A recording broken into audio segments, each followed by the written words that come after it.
Welcome to the Rise to the Challenge podcast. Joining me today, he's a former professional soccer player and currently the head coach of the Colorado Springs Switchbacks Football Club. It's Alan Koch. How are you doing today, Alan?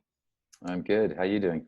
I'm doing good. I'm excited to learn more about you and your rise to the challenge. First thing we like to do with our guests is talk about where you're from and what were you involved in growing up.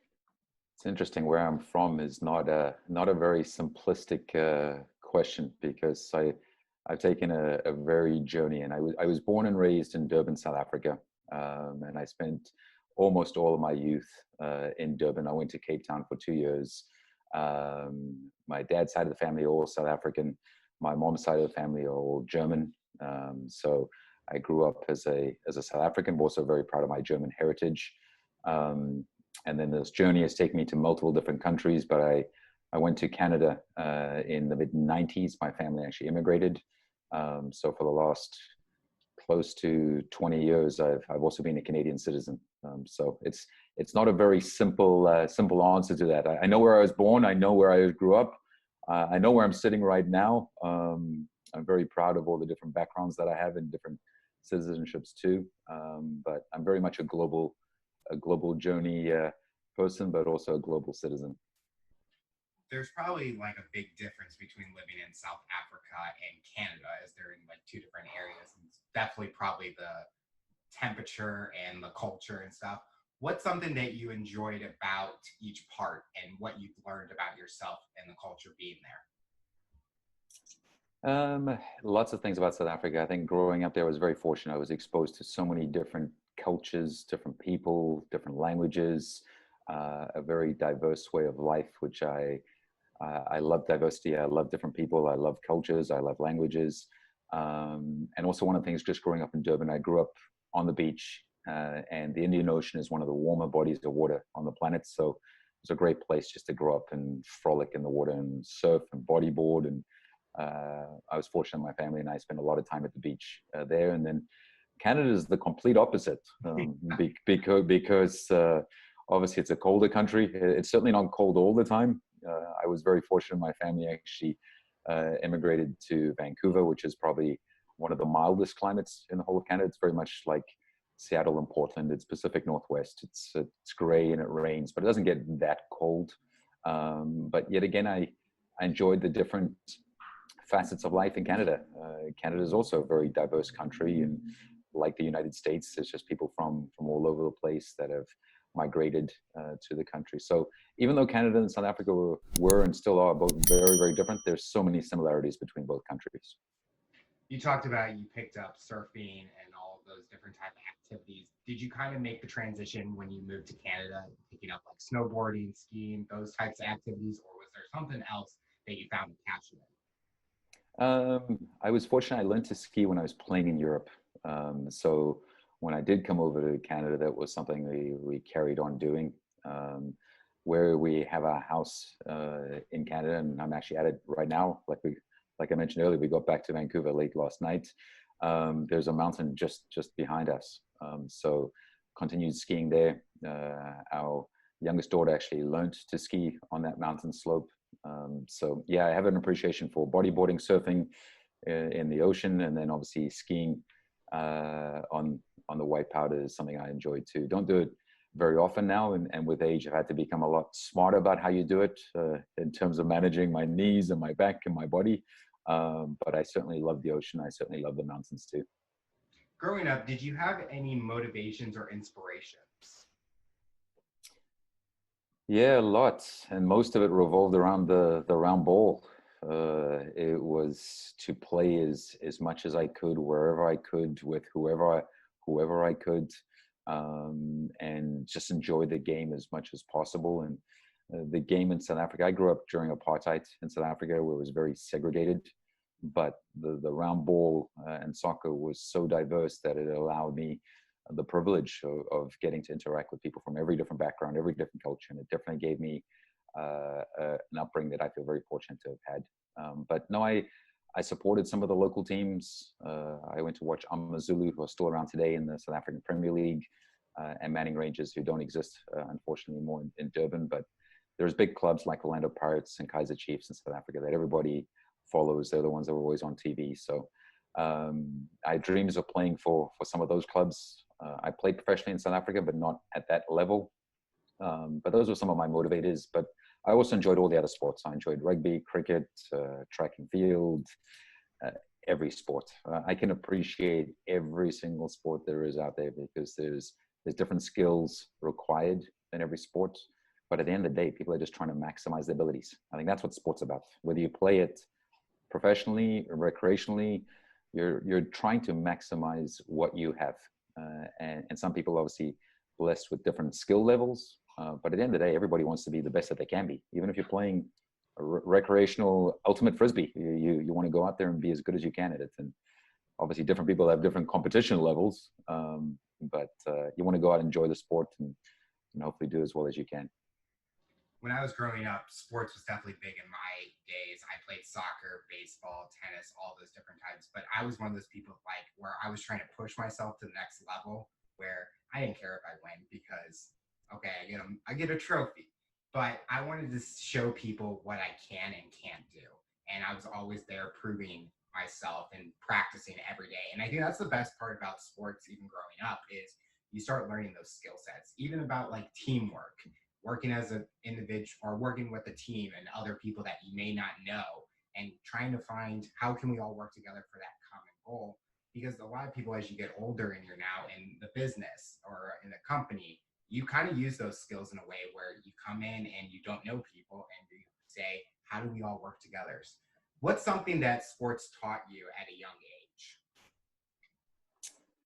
Teamwork, a sense of togetherness, a sense of selflessness, and all the different sports that I played, other than the individual ones. I ran a lot of cross country in high school and thoroughly enjoyed it. But even within cross country, there's a team element. You'd run for yourself to see where you could place, but you also were part of a team trying to place the team as high as possible. But just a sense of togetherness, a sense of unity. And now I can look back, being a little bit older, just the biggest thing I took from it was just group dynamics, because nobody's the same. But if we can all get on the same page and we can all give of ourselves, we can hopefully achieve something greater together than we probably could by individuals. Sounds like you like any sport that makes you run. You like those running sports. Because cross country, I'm like, nope, there's too much running. Track and field, nope, too much. But even soccer I can handle because there's that downtime for a few seconds, but then it's like, nope, now I got to start running. What's funny is I used to run cross country and I did track and field, 800, 1500, 3000 meters. And the reason I really did them was to keep me fit for soccer. Okay. And at the time I would do it and I knew, okay, this is good for my soccer. It's going to help me. I'm going to be fitter and all that type of jazz. But I reflect now and I actually really appreciated the individual sports. And it's funny, I was listening on a plane ride last night to a podcast and I listened to a few of them, so I cannot remember who actually said this, but it was somebody who was speaking about scouting soccer players. And they said the biggest thing that they look for, and it's very different. They were, who are the runners? And you talk about running, and obviously you can get criticized for thinking of the game as a running sport because there's so much more to it. There's tactics, there's technical ability, there's soccer IQ.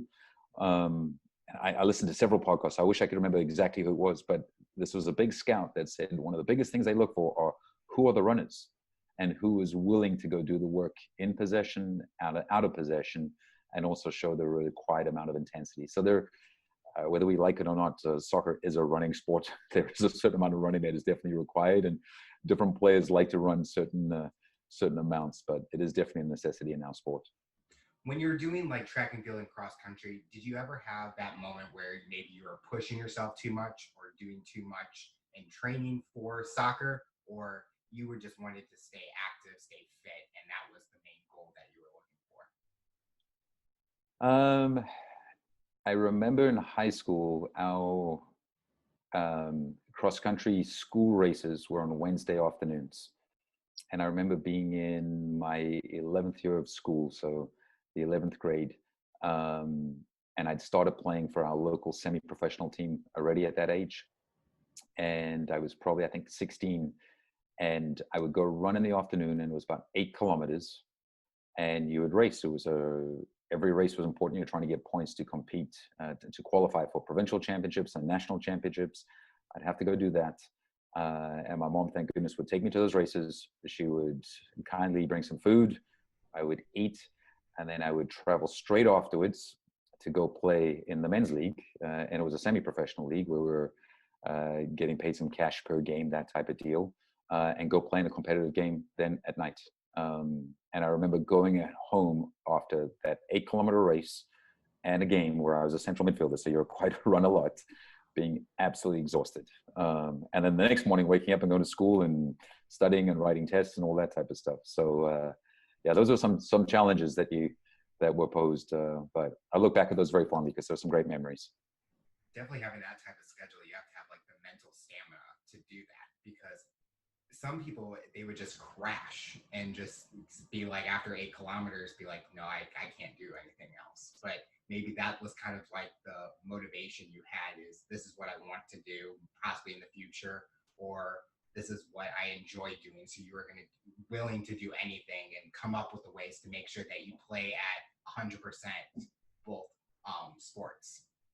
Yeah, you know what I think it is? It's pushing through barriers. Mm-hmm. And I think that's something that I still use today. I don't use it physically. I like to exercise, but I'm certainly not going out and competing at elite levels in any shape or form. But it's something that I use when I communicate with my players, because we have players, and I reference our club as a platform club. We have players that come to our club and we want to help them maximize their abilities and hopefully go into bigger and better things. To do that, you have to come out of your comfort zone. And that was one of the biggest things I realized from running cross country is you're tired. If you're running a cross country race and you're competing to either win it or finish or place in certain positions, there's going to come a time where you're mentally going to have to check and say, okay, am I going to slow down, or am I going to push through this? And I think those physical challenges early in life in a sport that wasn't my primary sport, mm-hmm. actually helped me to this day as a coach and as a person who's still trying to grow and get better every single day. What was that dream job that you were wanting? What were you wanting to do professionally? When I was a kid, all I thought about was playing soccer. That was it. It was, can I make it as a player? Can I go as far as I can? And thankfully, I was able to play collegiately and on a scholarship and play professionally in different places. That's all I ever thought about. And then when I was 25 years old, I had to stop playing professionally. And to be quite honest, that was probably one of the first, not the first, but one of the first moments where I was like, okay, what am I going to do now? My journey is taking a major twist, and how am I going to adjust what I'm going to do? And I went into business for 6 months, and I always thought if I wasn't involved in soccer, I was going to work in business. I went into business and I did not enjoy it. And thankfully, I got an opportunity to start coaching at 25, and here I am 20 years later, and it's been my profession for 20 years. Talk about playing collegiately. What did you enjoy about it, and what was the challenges that you faced during those times? I think one of the biggest things playing, I can speak about college soccer because that's what I play, but I'm sure it goes for every college student athlete, is yes, I had goals of going and playing further and beyond that, but there was a real sense of we're in this together because you're trying to win each year for your team. And you're also trying to win for the seniors in college sports. So that's a big part of it. Is it's the end of their journey, and let's help them go out with a bang. Or when it is your senior year, you obviously want to have that success. But the beauty of the collegiate game is you're not just there for your sport. Mm-hmm. You're there to study too. So there's so many different things that you're going through at the same time. And I did my undergrad at Simon Fraser University, which is a very, very tough academic school. It's one of the top ranked Canadian universities, and it's the only Canadian university that plays in the American collegiate system. And we had the challenge of trying to compete and winning a national championship, which was our goal on the field. But then we all had the same goal of trying to graduate and trying to get an SFU degree.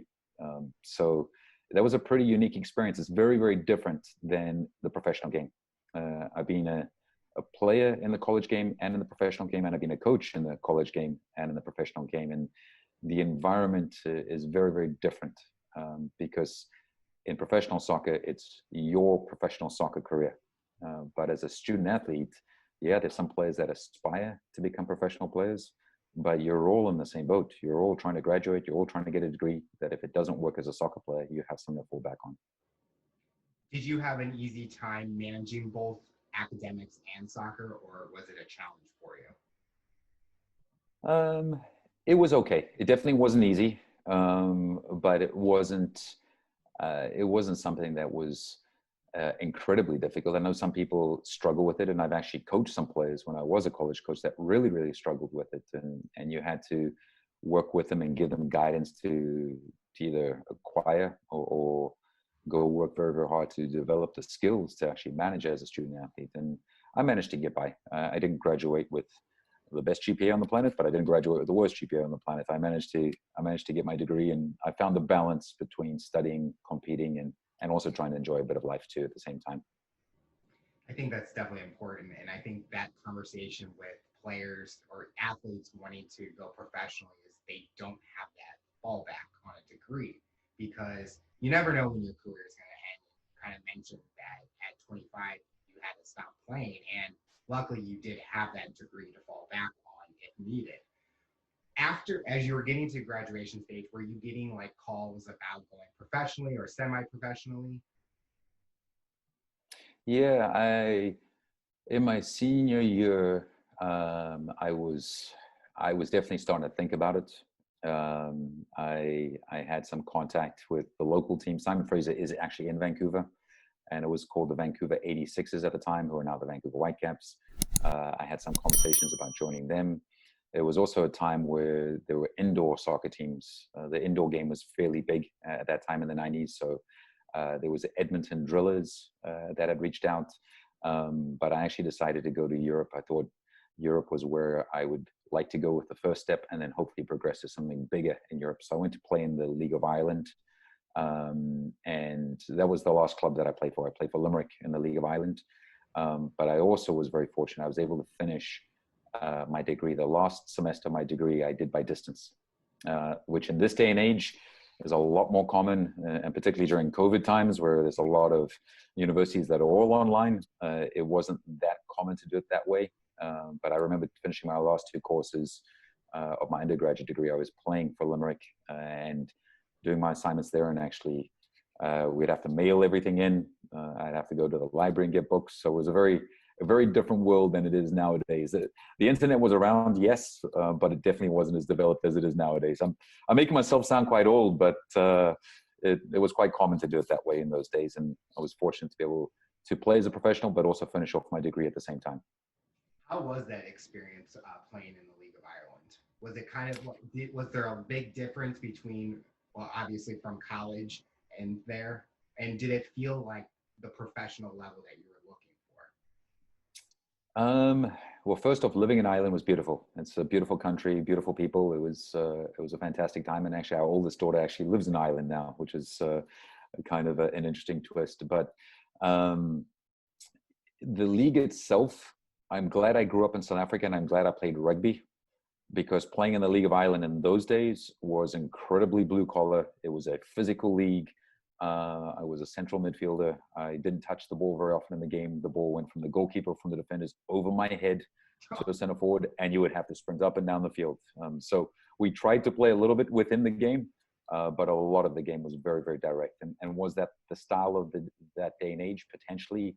Was it the fields? The fields, Ireland is obviously a wet country.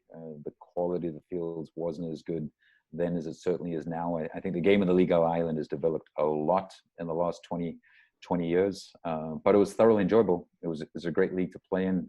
I enjoyed the experience, but it was very, very physical. It was different than the college game that I played, and when I played was technically very solid, very, very athletic. There was a lot of running, obviously, and there still is that in the college game to this day, and somewhat physical. But playing as a pro and playing in the League of Ireland was definitely a big step up in intensity. I was hoping to go play at an even higher level, but I had to stop playing. I had a heart condition at the time, and had to stop playing when I was 25, like I mentioned earlier. And now in hindsight, that was probably one of the most fortunate things that have happened to me, because if I'd kept on playing, I probably wouldn't have gone to much higher level and would have delayed the start of my coaching career. And I feel very fortunate to have had the very journey that I've had as a coach, because I've coached at every level under the rainbow. And by starting early, it's allowed me to really learn the craft and develop my own style and my philosophy and who I am today.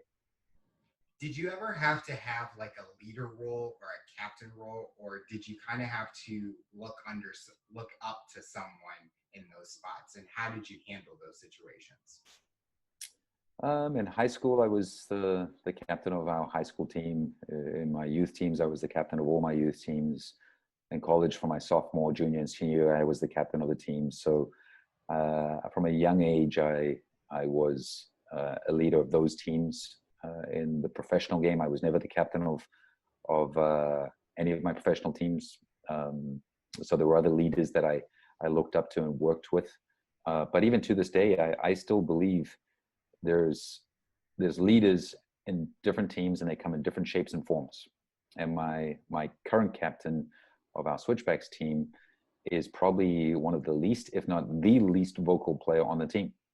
Wow. But he is a player who leads through his actions. He is a player who literally every single day in training, in every single activity, he is ready to go every single day. And he completely inspires and leads the team through those actions. We need to have other leaders, and we do have other leaders. But it just reminds me and gives you the different types of leaderships that are available. You don't have to be loud as a leader. That sometimes can be the best form of leadership.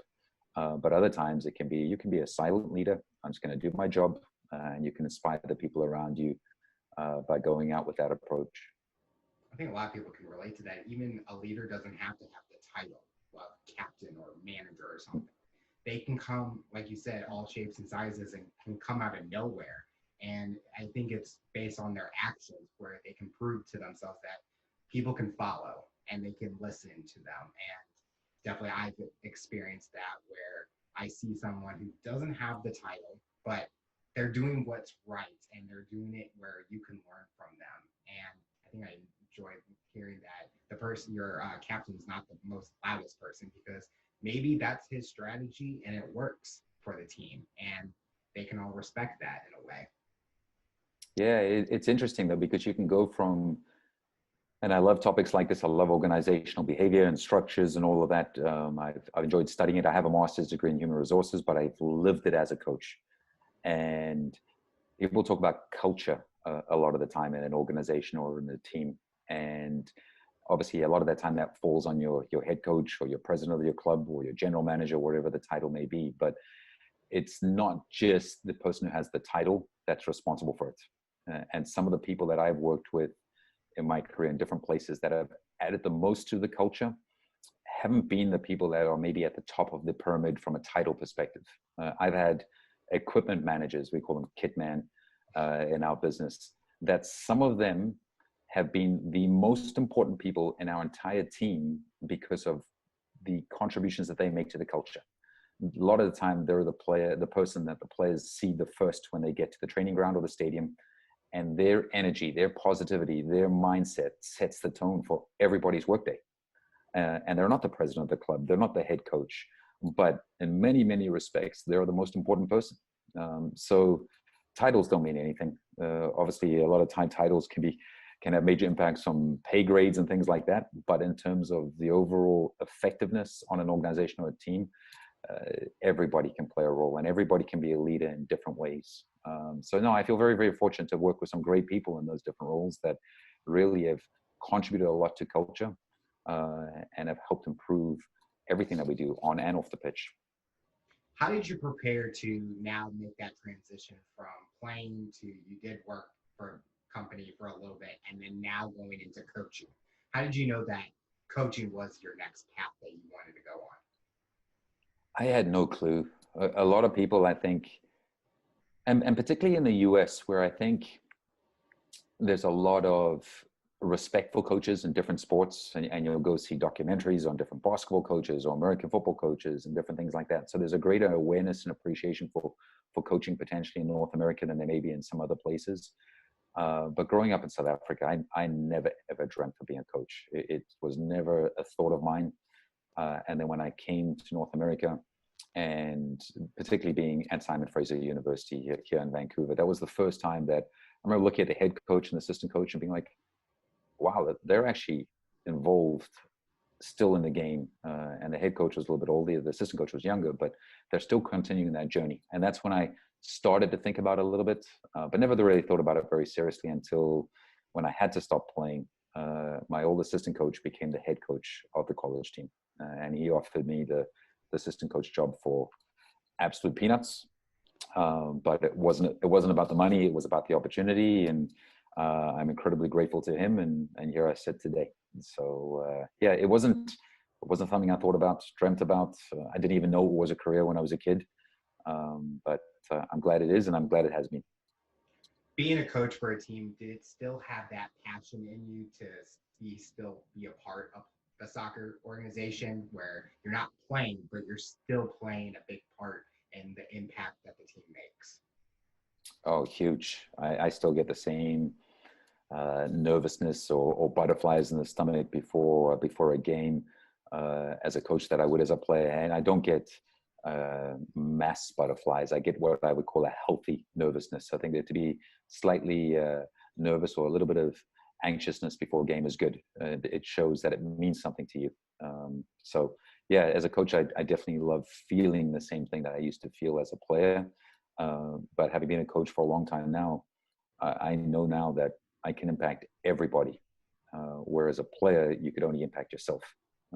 As a coach, I have a major influence on just preparing the players for the game, and then also managing players in the game. But obviously I have to make some of the tough decisions in terms of who's going to start and what tactical adjustments we'll make in the game. So I'm too old to even have the dream of playing anymore. I can still go kick the ball around a little bit, thank goodness.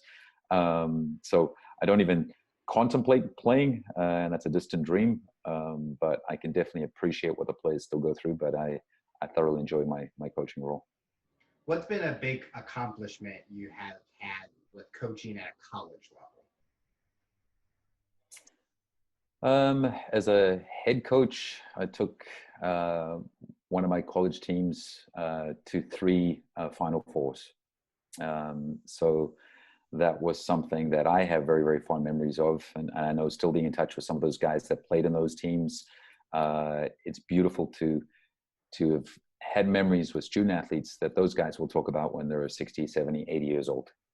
So just being able to go to 3 Final Fours was pretty special because there's a lot of work that it takes to get to that moment. But then obviously in a college postseason, you have to win several games to get to a Final Four. So having ridden those roller coasters a few times, those are some of my best memories from that perspective.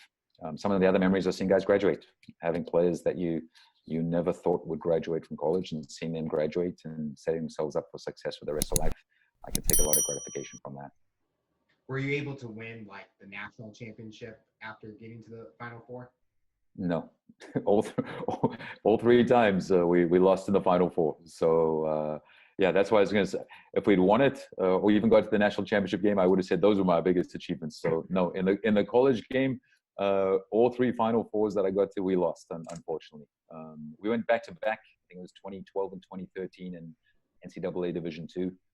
We went to back Final Fours, and that was pretty special to do because we graduated several players from the 2012 team, and then to go do it right away the very next year with a core group, but definitely some new players that we had to bring in, showed a lot of consistency in terms of how we work in the environment that we created.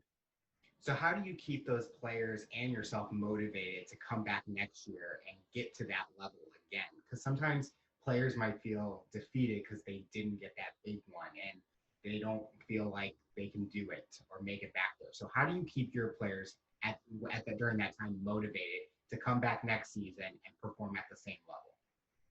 I think one of the biggest things I've learned along this journey is the best time to make changes is when things are successful. And a lot of people think it's the other way around. They think, oh, you're having no success or you're suffering, you should make changes then. Now, of course, sometimes there are times where you do have to make changes. but some of the best proactive changes you can make are when you're being successful. And that can be minor little tweaks. It can be surprises. It can be something to keep the environment fresh. It could be something to keep people on their toes. Because obviously a lot of time when you are successful, there is a tendency for some people to take their foot off the pedal.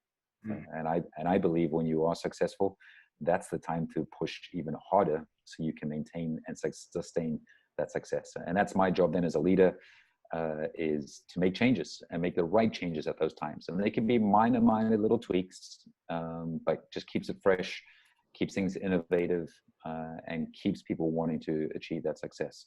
On the flip side, when you struggle, sometimes you obviously have to make changes, but sometimes that's the time to maybe show a little bit of loyalty, a little bit of trust, and maybe commit to the environment that you're in, so you can actually grow that environment. And I remember many years ago, I had an assistant coach who said to me, "Oh, the team's not good. We should change everybody."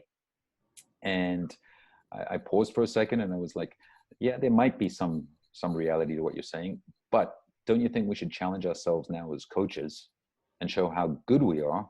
Because if we're struggling and we're not that great, now it's about us. It's about us maximizing the players and the people that we have in our disposal. So yeah, I haven't always been able to do that, but I do believe in that. I believe when you have success, that's the time to make some changes. Make changes that will freshen up the environment, keep everybody on their toes, so you can hopefully sustain that. And then when you do struggle a little bit, commit to what you're doing. Commit to the little areas where maybe you are showing growth, maybe go reinforce those. And then obviously the challenging areas where you are challenging, you have to address those.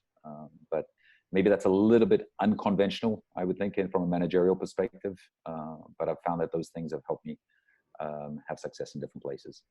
I think you can take the lessons that you just talked about, even in the business side, where a lot of people think if they're doing a project and they do it at a good level and everyone's like saying, yes, it's amazing, then they kind of think, oh, well, we know how to do it now. We don't have to try hard because we already know how to do it. But I'm that type of person. It's like, how can I get to the next level? Like, what's more I can do to get even better? And I think, like you said, is even those small things, like you can change. It just makes you grow as an individual. Would you say, after your assistant coach said that comment, could there possibly been a domino effect where if you as coaches don't care, the players are not going to care? But when they see you caring and wanting to do even more and seeing the kind of the off-season planning, the players are like, okay, we're going to try this. We're going to go out there. 100%. The players are human beings. They have a sense of the environment they're involved in, and some people can see it right away, and others it could be in their guts. Some people it takes a little bit longer to process. But if your leader doesn't care, everybody can see it.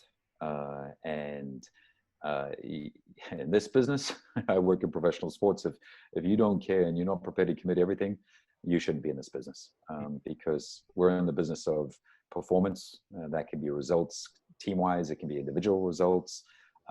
You have to care. You have to commit to every individual that you have within that group to hopefully all achieve your desired outcomes. But yeah, people can see it. The second you take the foot off the pedal, players in your team can see it.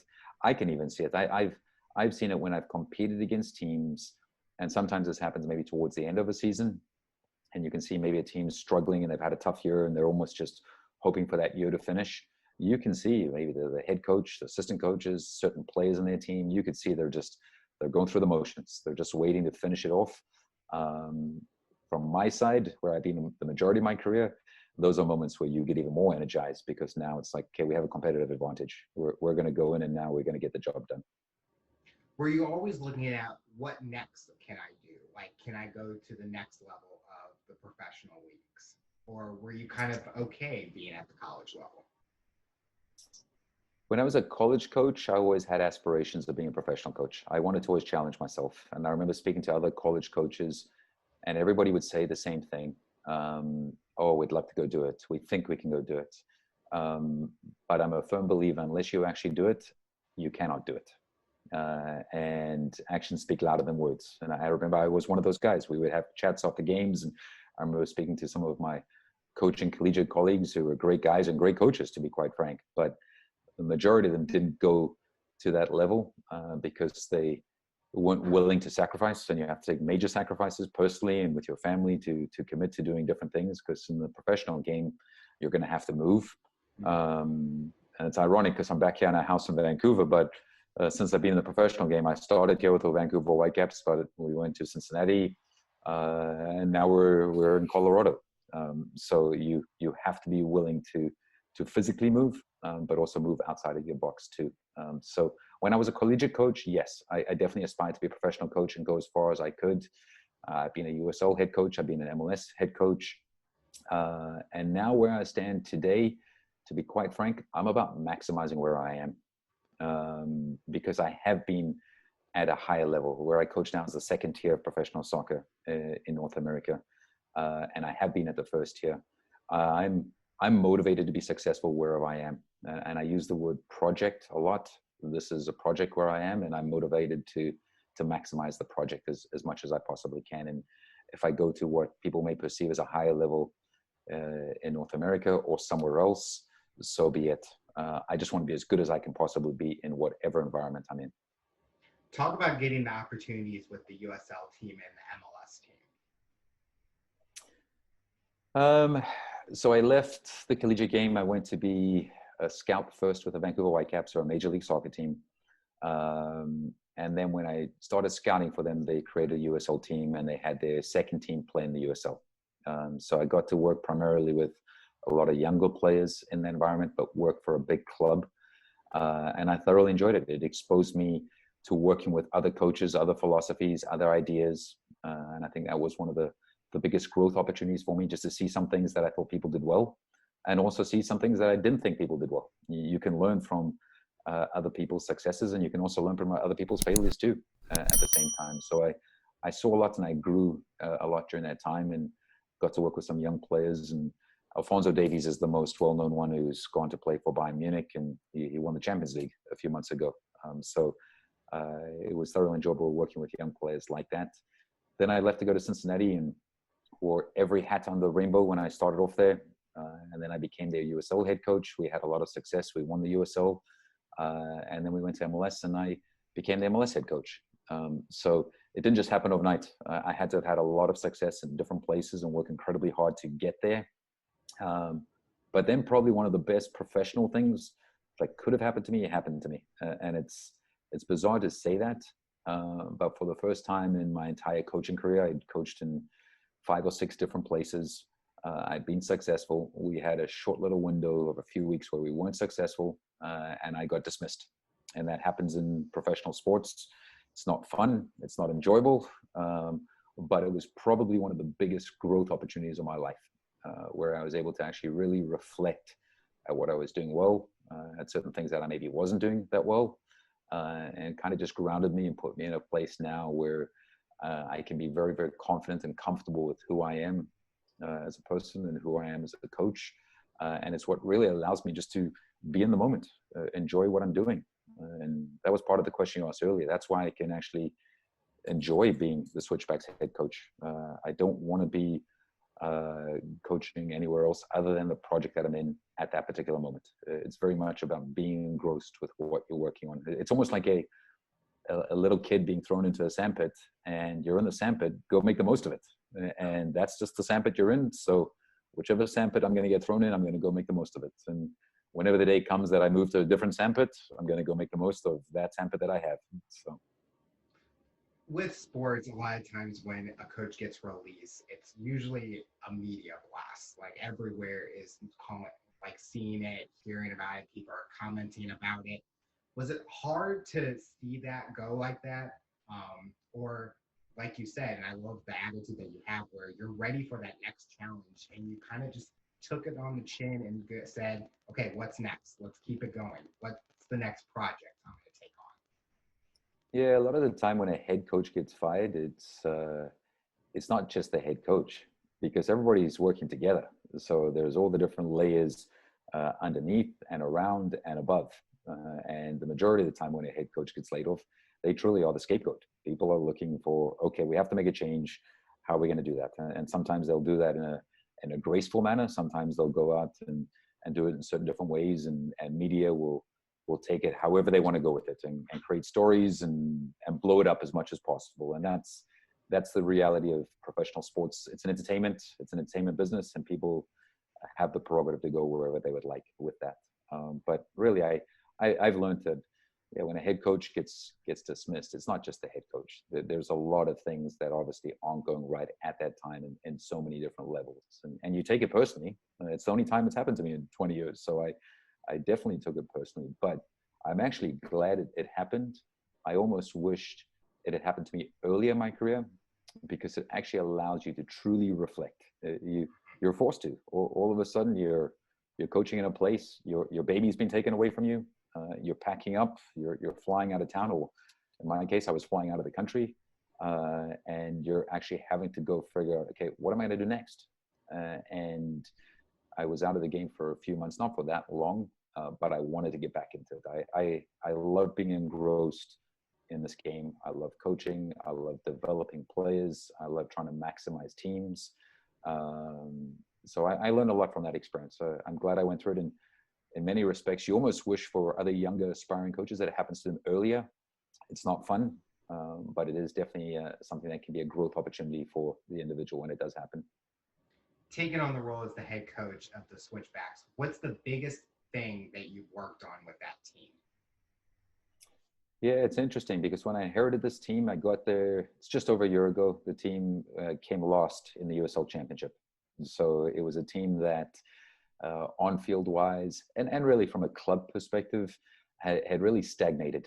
I don't think you could say the team or the club were going down, but they definitely had stagnated. And other teams and clubs in the league had grown and had invested a lot more money, and were definitely heading in a different direction. So for me to come in, it was really just figure out the lay of the land, see what was working, because there definitely are some good things, and then see what things can we address, what can we make better.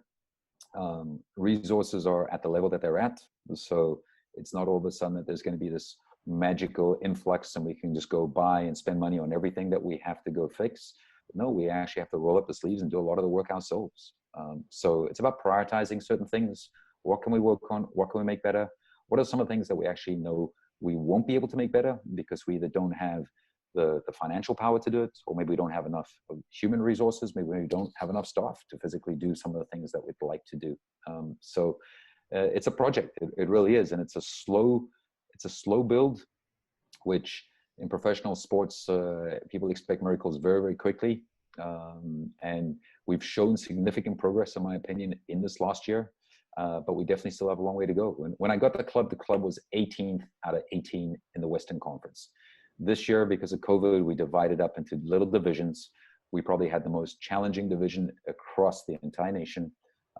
We played with the team that won it last year, we're now division. Another team that lost in the Western Conference final, we're now division, and the other team made the playoffs. So those are the teams we played against many, many times, and we showed a lot of growth in those games. But at the end of the season, across the board, number of points against a more challenging schedule than pretty much everybody, I believe we were 13th. So to go from 18th to 13th, yeah, we didn't flip everything on its head, but we showed growth.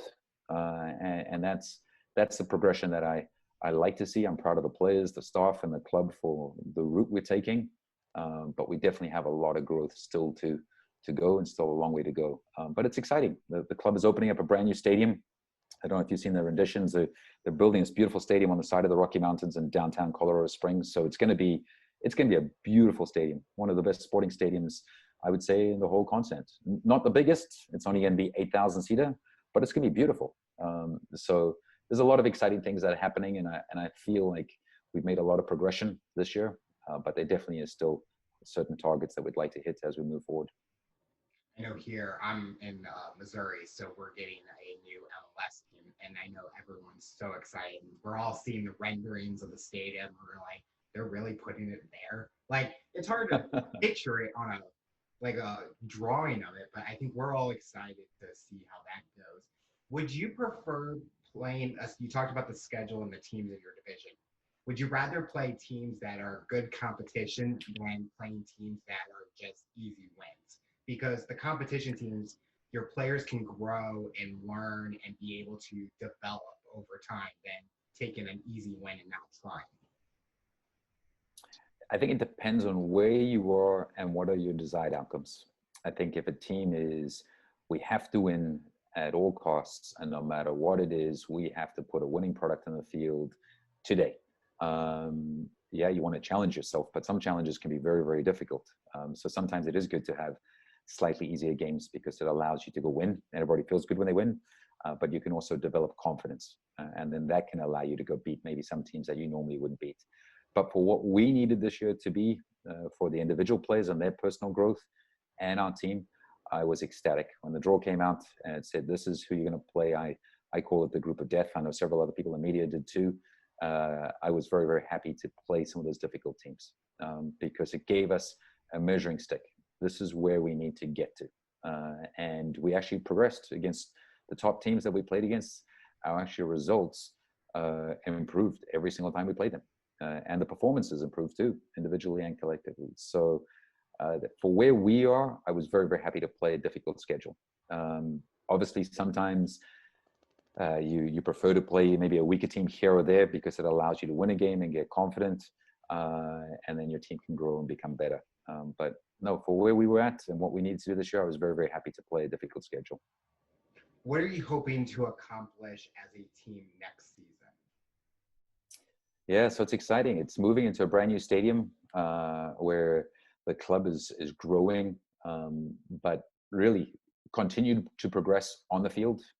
And that would be improving the style of play that we're trying to implement, which I think we made a lot of progress with. Win a few more games, definitely. We obviously, we live in such unique times with COVID. We don't even know the structure, who we're going to play, how we're going to play, when we're going to play. But if we can get back to a normal schedule, I believe under a normal schedule, the goal should be the playoffs. And that would show us that we've made significant progression. We've gone from 18th to 13th in terms of number of points to making the playoffs. I think that would show a big improvement. But having done this in a few different places, I think it's very, very important for us to grow this product in the community. And there's been a lot of good community work done, but I think we could still do more. I think it's about really, really engaging with the community in Colorado just to bring people into the stadium and have fans that truly come as fans because they love the game and they love the team, get supporters to come in too, but also get like community members to come and be there in the stadium and really appreciate, because there's a lot of people that have contributed a lot of money to make that stadium happen. And obviously we're one of the lucky benefactors. We get to play in a beautiful stadium, but really get the community behind it and all come together and embrace those moments because, like I mentioned earlier, it's a beautiful stadium and a great location. And it could be a very, very special experience for people that come to the games. Looking back at your career so far, what's the biggest thing you've learned about yourself? Wow. I've learned a lot. You have to adapt to different environments. And there's a lot of people, there's a lot of coaches that have this philosophy. And I've actually worked with some assistant coaches that maybe were younger and they were pretty adamant that this is the way you have to do it, or this is the way you have to play. And from my experiences, because I've coached at every level under the rainbow, stay true to who you are, but you have to adjust. Like how I would coach a team with certain players in one environment is very different as to how I would coach a team in another environment. Yes, you have to manage the individual players within that, and that's fairly consistent across the board, but you have to adapt. Coaching the switchbacks in Colorado at altitude and on a certain budget is very different than how I would go coach Cincinnati in Major League Soccer. Or the Vancouver Whitecaps too, where I was playing with younger players on a lower budget and still had success. We still made it to a USL conference final with that group, but you cannot take a cookie cutter approach. I cannot leave the club where I am today and go to another club and say, this is Alan's way and this is how I'm going to do it. Yes, I stay true to my principles and all the different things that I'd like to do, but I have to have flexibility because you're going into a new club, a new city, a new environment. Sometimes it could be a completely different culture. You're working with different people. You have to be willing to adjust for that environment. So what does the future look like for you professionally and personally? Is there any roles within a soccer organization that you want to take on hopefully in the future, or any teams outside of professional leagues that you want to coach? I know it's hard Um, now to say, oh, I want to go coach this team, but yeah. From a coaching perspective, I'm riding the wave. You ride it and you see what happens. And I'm 45 years old, which from a coaching perspective is still relatively young. I hope I can continue to coach for many, many years. But ultimately, maybe when the time comes and if the opportunity presents itself, maybe get into a different role in terms of managerial perspective, maybe a president of a club or a technical director of a club, something like that. When maybe I'm slowing down a little bit because it takes a lot of energy, to be honest, to coach and be on the field and train with the team and push the team. There are some people that are older that are still doing it to this day, and I commend them for it. But I I would think in the future, definitely not anytime soon, in the future, maybe take some type of managerial role, because you can see I love the on-field, but I definitely love the structure and the organization, and I love the business too. And if I can merge that role at some stage in the future, and if the opportunity presents itself, maybe that's something that I can embrace at that time. I think just from having our conversation, I can definitely tell the passion that you have for the sport, for the teams that you work with, and knowing that you want to make a difference and we can see that your players are enjoying having you as a coach. It's kind of exciting to see what that next role is for you. And you're going to be coaching a long time from now. I'm gonna be watching a video one day and I'm gonna see you sprinting and I'm gonna be like, I remember when you were talking about that. Well, I actually remember no, it was 2 years ago. One of our players hadn't scored in a while, and he scored, and he ran across to me, and his name's Fernando Adi, and he's a center forward, and he'd been struggling a little bit, and we'd stayed loyal to him, and we'd worked with him, and he came over, and he's probably 6'3", 6'4", and he was going to run and jump and expect me to catch him, and I was like, I'm not going to catch you. And when he came over in front of probably 25 to 30,000 fans, I jumped into his arms and we embraced. So I pretty much saw my life flashing in front of me, but I think I made a smart decision at that time. So During practices, do you ever get that kind of moment where you just want to have like penalty shootouts with them, like really get involved and like kind of live the olden days where you were playing, or are you kind of okay just watching them all practice and stuff? I'm okay watching them. I've had both my knees reconstructed, so I can still strike a ball, I can still run, but I'm not going to go jump in and one, embarrass myself, and two, hurt myself. So no, I'm quite content, and I'll strike balls in training. And my assistant coach actually makes fun of me because if I don't hit the ball exactly where I want it to go, which I should be able to do, he's the first guy to jump all over me and be like, "Hey, you're losing it, coach." No, I enjoy striking balls. I enjoy being active. I love being involved in the training session, but I definitely know my limitations nowadays. The final question I'll ask you is based on your journey and someone that's listening to this interview, what tips or advice would you give them to overcome their obstacles, accomplish their goals, and rise to their challenge? So we're all going to face obstacles. I think that's just part of life. And having been on this journey for a long, long time, I've faced many different obstacles, and some, when I faced them, I quite frankly didn't think I could overcome, and others that I just knew, okay, this is a minor little blimp, I'm going to get over it. But just stay true to the journey, and don't get caught up in that actual specific moment. Just try see the big picture. I think sometimes if you can actually breathe in a moment to maybe take a step back, it allows you to see what the obstacle is in front of you, and maybe it's not as challenging as you thought it would be, and you can hopefully get through it. But sometimes point A to point B is sometimes not a straight road.